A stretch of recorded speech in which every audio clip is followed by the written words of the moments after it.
வணக்கம், இது ரட்னம் கிச்சன். நான் உங்களுக்காரன். இன்றைக்கு ஒரு கோழி ஈரல் வறுவல் சூப்பராக செய்யலாம் வாங்கோ. பார்த்திங்கன்னா சொன்னால் இதில் வந்து ஈரல் ஒரு 300 கிராம் கோழி ஈரல், ஒரு குடமிளகா சின்ன வெட்டி வச்சுருக்கேன், 6 பச்சை மிளகா நீளமாக, ஒரு 2 பெரிய வெங்காயம், இஞ்சி ஒரு துண்டு, ஒரு 4 பல் உள்ளி சின்ன சின்ன வெட்டி வச்சுருக்கிறேன், பெருஞ்சீரகம். முதல் வந்து ஒரு கரண்டி பெருஞ்சீரகத்தை போடுவோம். நான் நல்லெண்ணெய் வந்து ஒரு 3 கரண்டி விட்டுருக்கிறேன், கருவேப்பிலை ரம்பையில். இப்போ 3 போட்டுட்டு இப்போ வெங்காயத்தை போடுவோம்.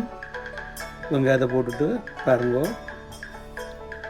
இப்போ வந்து மற்றது பச்சை மிளகாய், குடமிளகாய், இஞ்சி, பூண்டு எல்லாத்தையும் போடுவோம். ரெடியாக போட்டுட்டு வடிவாக கிளறி விடுங்க. கிளறி போட்டு தேவையான உப்பு நீங்கள் டேஸ்ட்டு பார்த்து உப்பு போடுங்க. நான் சின்ன கரண்டியால் ஒரு 3 கரண்டி போட்டுருக்கேன். இப்போ வந்து கொஞ்சோண்டு வெந்தயம், ஒரு 1/2 கரண்டி வெந்தயம் சின்ன கரண்டியால் அதையும் போட்டுட்டு வடிவாக கிளறுங்க.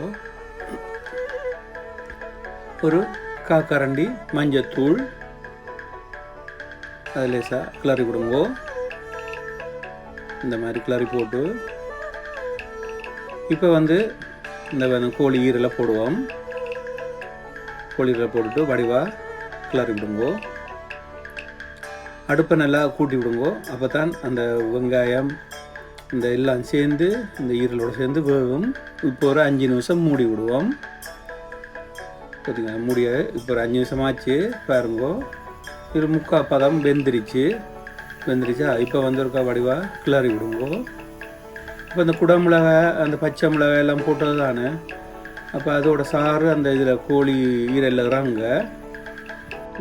டேஸ்ட்டு சும்மா பிரமாதமாக இருக்கும், அருமையாக இருக்கும்.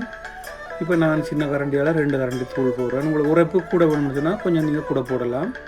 போட்டுட்டு வடிவாக கிளறுங்கோ. இந்த மாதிரி கிளறி போட்டு பாருங்க. இப்போ கொஞ்சம் நேரம் கிளறி கொண்டிருக்க சூட்டுக்கு. இப்போ நான் தேங்காய் பால் வந்து ஒரு கொஞ்சம் விடுறேன். நீங்கள் தேவையை பொறுத்து விடலாம்.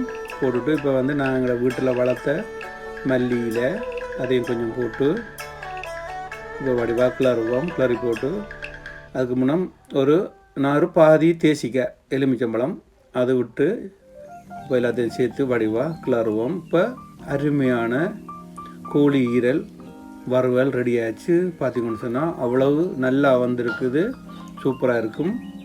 பிடிச்சிருந்தா லைக் பண்ணுங்க, ஷேர் பண்ணுங்க, சப்ஸ்கிரைப் பண்ணுங்கள். மீண்டும் ஒரு வீடியோவில் சந்திப்போம். பாய்.